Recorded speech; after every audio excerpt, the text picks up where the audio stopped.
Tras la firma de los acuerdos de paz, uno de los compromisos del Estado salvadoreño fue crear una nueva institución electoral, ya que la anterior, el Consejo Central de Elecciones, había sido cuestionada por realizar fraudes electorales. El nuevo organismo estaría conformado por 5 magistrados elegidos por la Asamblea Legislativa. Según el artículo 208 de la Constitución, 3 de los 5 magistrados del Tribunal Supremo Electoral serán propuestos por los partidos que más votos hayan obtenido en la última elección presidencial, y los 2 restantes serán propuestos por la Corte Suprema de Justicia. Uno de esos magistrados era Eduardo Benjamín Colindres Schonenberg. Él había sido propuesto por el Partido Demócrata Cristiano, PDC, en 1994. Este instituto político fue el tercero más votado en las presidenciales de ese año. El segundo era el FMLN y el primero era Arena, partido que había ganado el Ejecutivo con Armando Calderón Sol como su candidato. Colindres debía permanecer en el Tribunal Supremo Electoral hasta el 10 de agosto de 1999. En 1995, el partido que propuso a Colindres como magistrado, el PDC, se encontraba en un conflicto interno por reformas que se impulsaban para cambiar los estatutos de dicho instituto político. En 1996, una de las disputas del PDC llegó al Tribunal Supremo Electoral. Esta entidad debía resolver quién era el legítimo secretario general, Ronald Umaña o Carlos Claramunt. Cuando llegó este caso al TSE, Eduardo Colindres decidió no participar de la discusión ni de la votación. Yo dije que no iba a votar, sino que dejaba, porque el magistrado suplente era de una línea de la de Ronald Umaña. Entonces, si yo me salía, él iba a votar. Entonces yo decía, para que ni yo ni él vote, sino que sean los 4 magistrados que voten por unanimidad para la mejor solución. El doctor Eduardo Benjamín Colindres había sido elegido magistrado propietario del Tribunal Supremo Electoral. Se suscitaron una serie de conflictos al interior del partido que lo propuso a él como magistrado, y en virtud de eso hubo un grupo de diputados del partido que presentó una solicitud a la Asamblea Legislativa para que él fuera destituido. El Tribunal Supremo Electoral decidió reconocer a Carlos Claramunt como secretario general del PDC. Sin embargo, la posición de abstenerse que tomó Colindres causó inconformidad en algunos integrantes del Partido Demócrata Cristiano. El 21 de noviembre de 1996, 3 de los 18 diputados de este instituto político, Arturo Argumedo, Mélida Villatoro y Arístides Alvarenga, pidieron su destitución al Pleno de la Asamblea Legislativa. La solicitud fue apoyada por los 41 diputados de Arena, 4 diputados del PCN y 3 del Grupo Legislativo Democrático. De manera express, Colindres fue destituido al día siguiente, el 22 de noviembre de ese año. La irregularidad entonces fue que se siguió, que hubo una arbitrariedad, no se apegaron al principio de legalidad, no se respetaron tampoco las garantías judiciales como el derecho de audiencia y el derecho de defensa del magistrado. Tal como lo señaló la sentencia en aquella ocasión, es una decisión de la Asamblea Legislativa la que remueve a un funcionario que esté ejerciendo las funciones de magistrado en el Tribunal Supremo Electoral. Aquí en principio hay que analizar que hay en la conformación del Tribunal Supremo Electoral hay una diferencia entre el nombramiento de 3 de sus miembros que vienen a propuestas de los partidos políticos con 2 que provenimos de la propuesta de la Corte Suprema de Justicia, porque se requieren quórum distintos para su nombramiento. Se utiliza mucho aquel adagio jurídico que dice que en derecho las cosas se deshacen de la misma manera que se hacen, de tal suerte que los diputados pudieron haber entendido aquella ocasión que con 43 votos podían quitar a un magistrado. Y los dirigentes del PDC decían que era necesaria mi destitución para poder controlar el partido.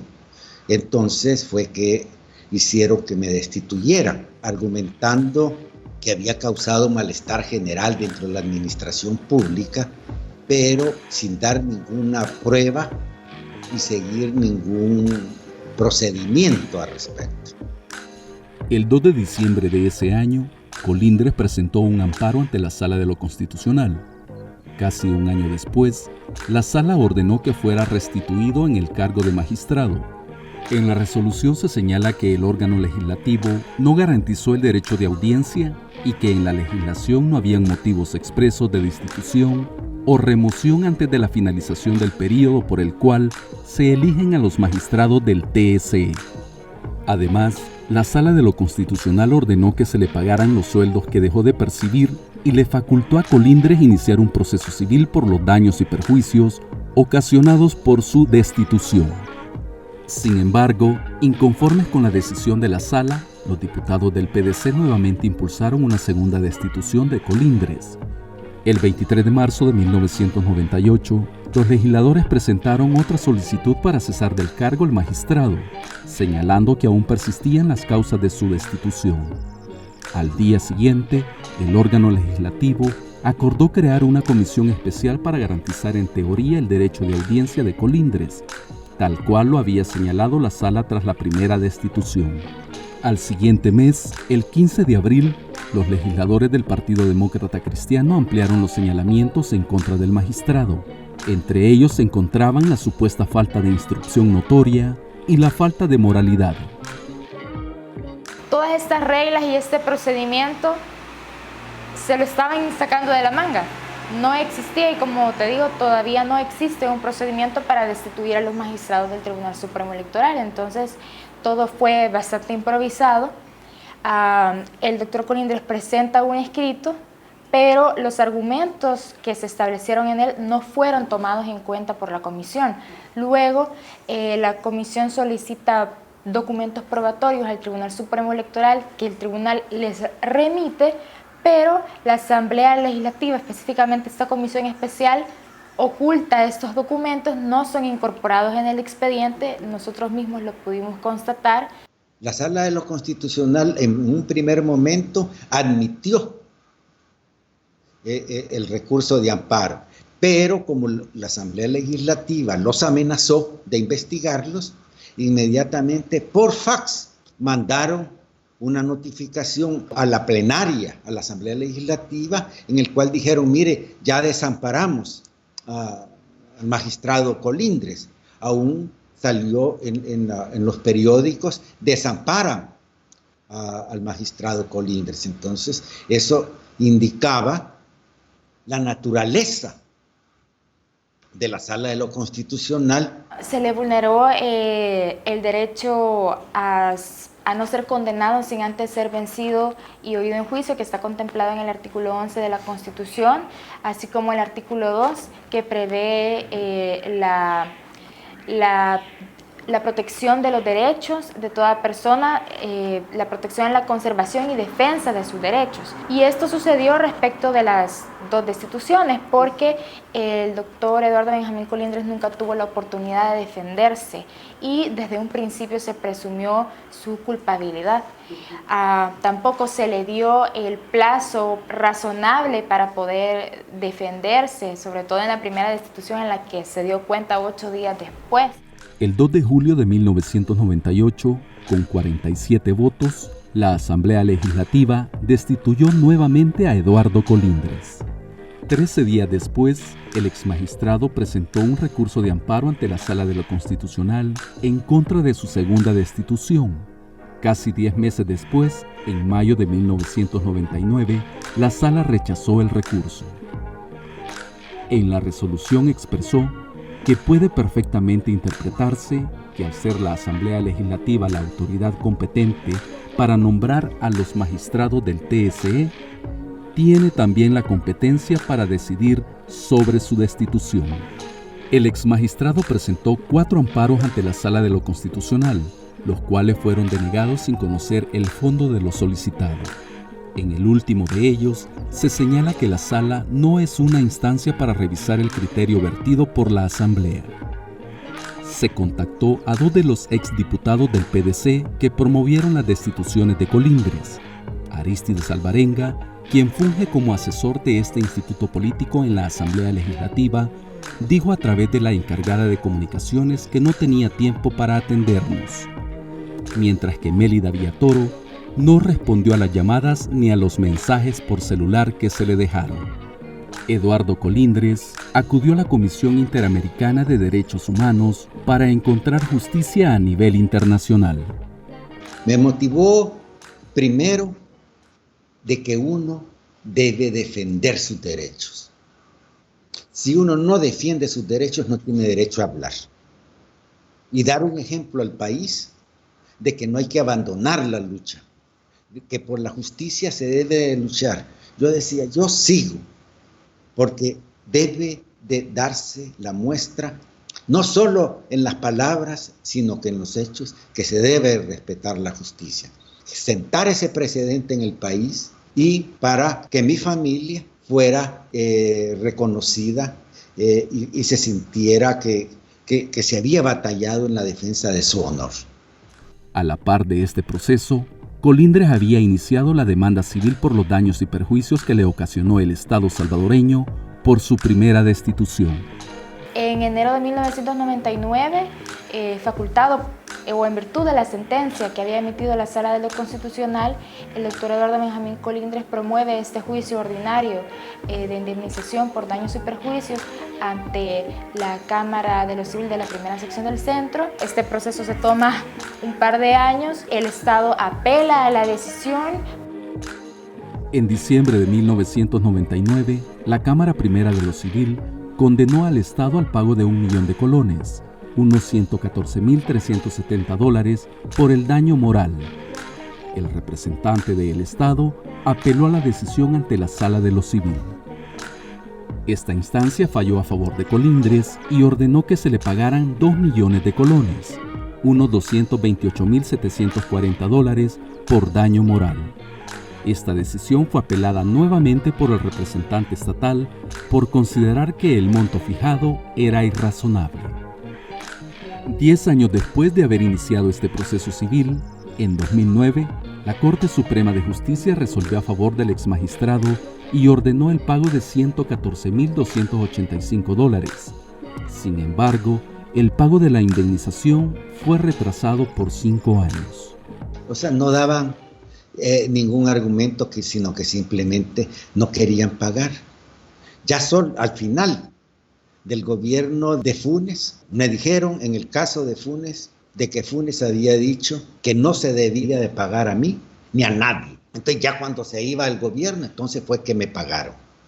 Es decir, siempre me importa la justicia. Y ahora viene el futuro, lo que tiene que pagar actualmente el gobierno. El nuevo gobierno tiene un gran reto. Llega al poder gracias a Arena y gracias al FMLN por su comportamiento. Deben de ser consecuentes, no solo en mi caso, sino que en todo, en el respeto a la institucionalidad y en pensar en el país. De esa manera van a dar un gran avance y creo que todos queremos eso. Luego de 17 años que Colindres junto al Instituto de Derechos Humanos de la UCA presentaran el caso ante la Comisión Interamericana de Derechos Humanos y no tener respuesta por parte del Estado salvadoreño, el caso fue enviado a la Corte Interamericana de Derechos Humanos. En febrero de 2019, la Corte condenó al Estado salvadoreño a resarcir los daños ocasionados a Colindres por la vulneración de sus derechos. En la sentencia se señala que en la destitución de Colindres se cometieron las siguientes irregularidades: la incompetencia de la Asamblea Legislativa para destituir magistrados, la falta de un procedimiento previamente establecido, otras violaciones alegadas respecto al debido proceso y el principio de legalidad, el derecho a permanecer en el cargo en condiciones generales de igualdad y la falta de adecuación del derecho interno con respecto al derecho internacional sobre este tipo de casos. La Corte Interamericana se delimitó a declarar que el Estado salvadoreño era responsable por la vulneración a las garantías judiciales y a la protección judicial del doctor Colindres, que se refiere básicamente a que quien vulneró sus derechos fue un órgano no competente, que se le siguió un procedimiento que no estaba previamente establecido en la ley, que no le fue posible defenderse porque no se le garantizó su derecho de audiencia, que no tuvo una oportunidad en un plazo razonable también de preparar su defensa, y también respecto a la protección judicial, se refiere a la Corte a que la Sala de lo Constitucional, al no haber adentrado en los argumentos presentados en los amparos, no hizo una revisión exhaustiva y suficiente y adecuada como para garantizar sus derechos. Ahí se reconoció por parte de la Corte Interamericana cosas muy importantes. Primero, que la Asamblea no tenía la competencia para hacerlo. Segundo, que debe generarse un procedimiento, es decir, debe de haber una garantía para los funcionarios de que no pueden ser destituidos por el capricho o el interés partidario, y de que debe de respetarse el debido proceso. Entonces, eso es sumamente importante y tiene una alta fuerza en los momentos actuales que vivimos. En el país debe de saberse respetar las instituciones autónomas. La Constitución, cuando habla de la justicia, habla de pronta y cumplida justicia. Y efectivamente aquí no ha habido pronta justicia. Él tuvo que ir a instancias internacionales porque las instancias nacionales se vieron superadas. Desde que la Corte Interamericana condena, es que se ve mal la justicia nacional, y eso debe llamar a la reflexión. Se buscó al presidente de la Asamblea Legislativa, Norman Quijano, para obtener su opinión sobre la resolución de la sentencia de la Corte, debido a que es una de las instancias señaladas de violar los derechos del exmagistrado. Además, Quijano fue uno de los diputados que acompañó con su voto la destitución de Colindres. Sí, estaba yo de diputado y lo que hay que hacer es acatar cualquier decisión de instancias o de tribunales internacionales. No conozco mucho el caso porque tendría que tener un refrescamiento, pero que sí me enteré que después de muchísimo tiempo se había hecho justicia con él. No tenía ningún rol, como decir, verdaderamente protagónico en ese momento. Yo estaba iniciando mi carrera como funcionario público y eran otros intereses y otros actores los que tomaban ese tipo de decisiones. Pero que si hay una sentencia de un tribunal internacional, yo siempre he dicho que hay que respetar siempre la ley, que sí me enteré a través de los medios de comunicación de que al fin se le había hecho justicia y se había ordenado una restitución. Sería importante que él se abocara también a la Asamblea para ver cómo está su caso, ya para de una vez por todas dejarlo finiquitado. Se trató de entrevistar al presidente de la Sala de lo Constitucional, Armando Pineda, para conocer su postura con respecto a esta sentencia, pero a través de la Unidad de Comunicaciones de la Corte Suprema de Justicia no se tuvo respuesta. En la sentencia, la Corte Interamericana condenó al Estado salvadoreño al pago de $32,000 por los ingresos que dejó de percibir Colindres en su segunda destitución y $10,000 en concepto de daño moral.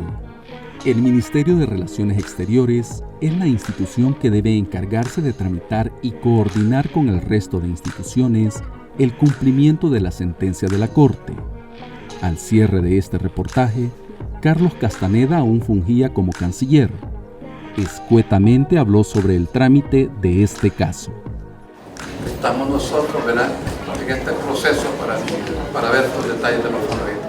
Se buscó a la nueva ministra de Relaciones Exteriores, Alexandra Gil, a través del personal de comunicaciones para conocer si ha dado seguimiento al cumplimiento de la sentencia, pero no se recibió respuesta. Lo único que sé es que el gobierno de El Salvador solicitó a la Corte Interamericana que les enviasen la síntesis que debía de ser publicada en el diario oficial y en algún medio de comunicación. No lo han publicado, tengo entendido. No sé qué es lo que van a hacer, no tengo la menor idea, porque como dicen, siempre dicen que sí, pero no dicen cuándo. Entonces, esperamos de que debemos de batallar para que cumplan, hagan esa publicación, hagan el pago, creen la nueva legislación para garantía de la independencia, institucionalidad y autonomía de los órganos del Estado. Sí existe un mecanismo de seguimiento o de verificación al cumplimiento de la sentencia, que tendrá que hacerse dentro de un periodo de alrededor de un año, y eso va a implicar, si no se ha cumplido, un llamado de atención para el Estado, pero sí tiene un margen que va a depender mucho de su capacidad también de responder, pero no, en efecto no hay un plazo para cumplir. Este cambio de contexto lo que nos obliga, a mi modo de ver, es que en una posible reforma al sistema electoral salvadoreño habría que revisar la integración del Tribunal Supremo Electoral. Si a este momento, después de 27 años de la firma de los acuerdos de paz y el concepto que tuvieron los firmantes de los acuerdos de paz, que en el pensamiento de los firmantes estaba que fueran los partidos políticos los que estuvieran adentro del tribunal y que entre ellos se controlaran, ciertamente este contexto ha cambiado. En 2014, la Sala de lo Constitucional invalidó el nombramiento de Eugenio Chicas como magistrado del TSE por su afiliación partidaria al FMLN. La Sala señaló que con su nombramiento se vulneró el principio de independencia jurisdiccional del Tribunal Supremo Electoral. Con esta sentencia se marcó un precedente para la Asamblea Legislativa, ya que en adelante los funcionarios del Tribunal Supremo Electoral no pueden tener afiliación a ningún partido político. En principio, indudable, aparentemente debe de ser mejor que no sean de partidos políticos, para que puedan actuar con más libertad, con más imparcialidad. Pero más bien, yo creo que hay algo que es mucho más fundamental, es la honorabilidad y el respeto que uno tiene hacia sí mismo. Es bueno que no sean de partidos políticos, pero más importante es que sean personas que sean honorables y que tengan dignidad y se respeten a sí mismos.